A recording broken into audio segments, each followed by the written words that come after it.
Ye.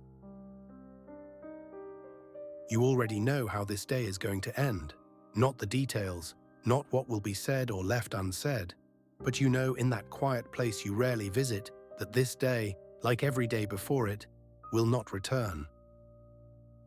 And yet, you put it off, the conversation you need to have, the person you meant to call, the life you keep saying you will start living when things calm down.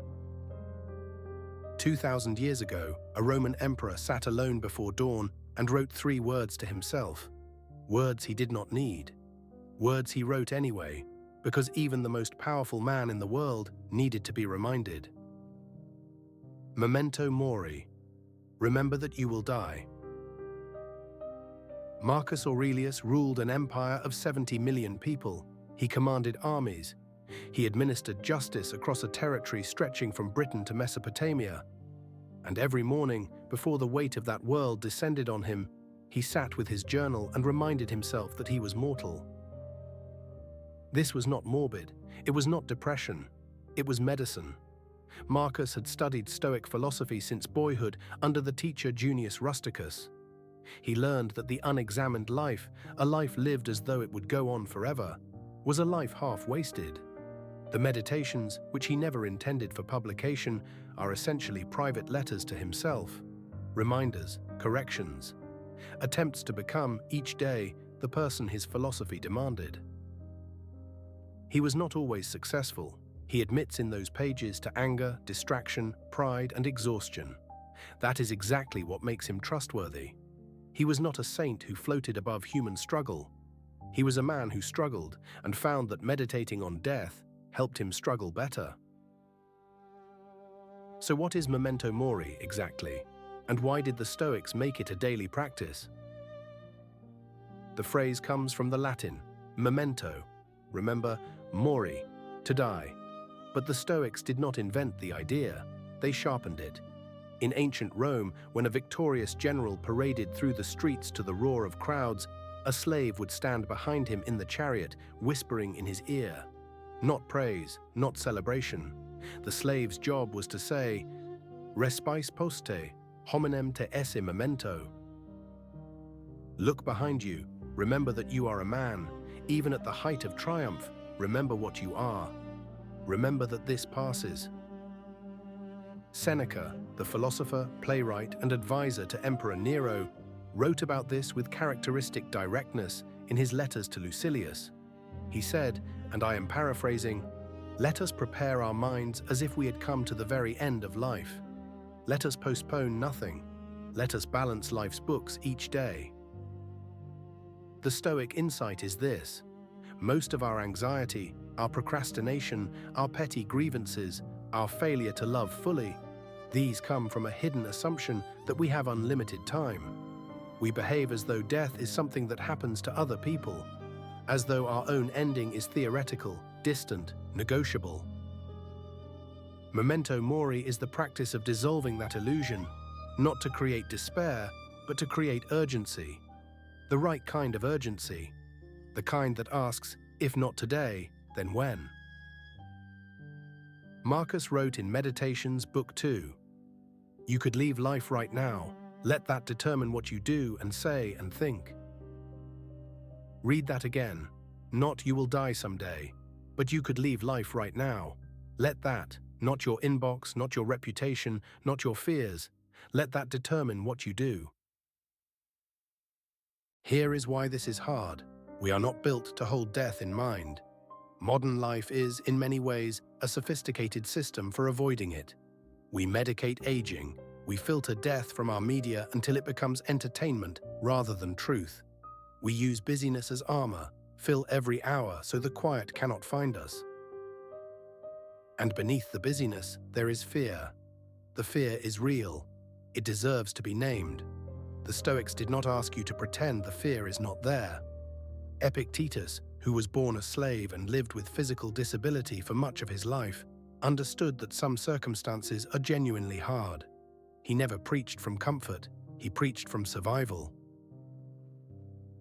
What the Stoics ask is not that you stop fearing death. They ask that you stop letting that unacknowledged fear make your decisions for you. because it already is. Every time you defer the meaningful conversation, every time you choose the safe path over the true one, every time you think, "I will do it later," the fear of endings is steering you away from the very life you want. Memento Mori is not about confronting death, it is about confronting avoidance. So how do you actually practice this? How do you bring Memento Mori into a modern life in a way that strengthens rather than frightens?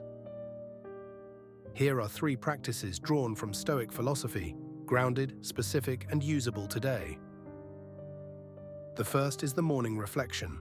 Before you check your phone, before the day's agenda takes over, spend 2 minutes with one question.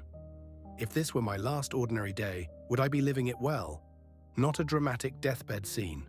An ordinary day, your commute, your meetings, your conversations. Would you bring more presence, more patience, more honesty to them if you held this lightly in mind? You do not need to answer in detail. Let the question simply sit in you as the day begins. That is enough to shift your orientation. The second practice is the evening audit. Seneca wrote that he reviewed every day before sleep, not with guilt, but with honest curiosity. What did I do today that I am proud of? What did I avoid that mattered? What could I not get back? This is not self-punishment. It is practical Stoicism in its truest form, using the awareness of time's passage to calibrate your choices before too many days have slipped by. The third practice is what you might call the Amor Fati reframe, love of fate, the companion to Memento Mori. When something difficult happens today, a disappointment, a conflict, a loss, try this. Say to yourself, this too is part of a finite story. I did not choose this, but I can choose what I do with it. The Stoics believed that the acceptance of our mortality extended to the acceptance of everything mortality brings with it: change, impermanence, difficulty. Not as burdens to be endured, but as the actual texture of a real life. Memento Mori and Amor Fati are 2 hands of the same practice. One says, your time is limited.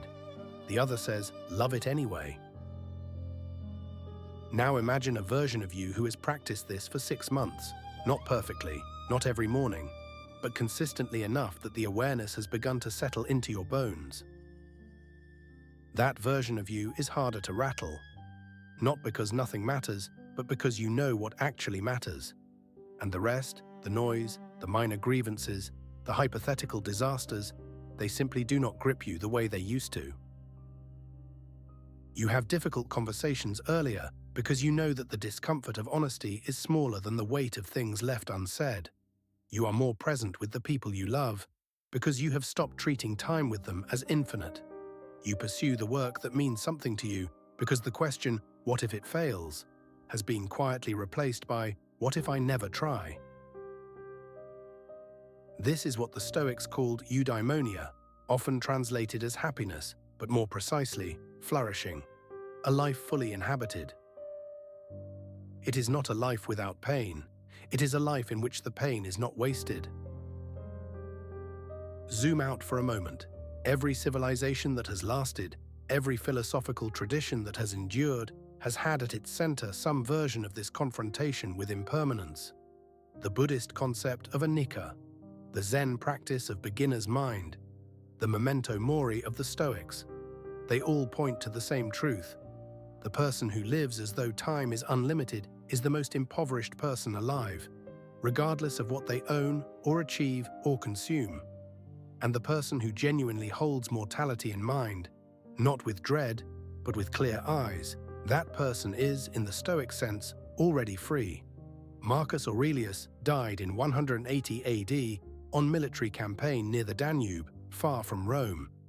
He had spent decades preparing for exactly that moment. The meditations he left behind were not a monument to his greatness. They were notes from a man practicing, imperfectly, persistently, the art of dying well by learning to live fully. We still read them. That is its own kind of answer. You woke up this morning. That is not nothing. That is, in fact, everything. The anxieties that greeted you, the unfinished business, the unanswered questions, the life you have not yet fully stepped into. They are not obstacles to your living. They are the living. Somewhere in his journal, Marcus Aurelius wrote to himself, and to us across 2,000 years, confine yourself to the present, not because the future does not matter, but because the present is the only place where anything can actually happen. Memento Mori. Remember that you will die, and let that remembrance be the thing that finally fully wakes you up. Stoicism. Master your mind, master your life,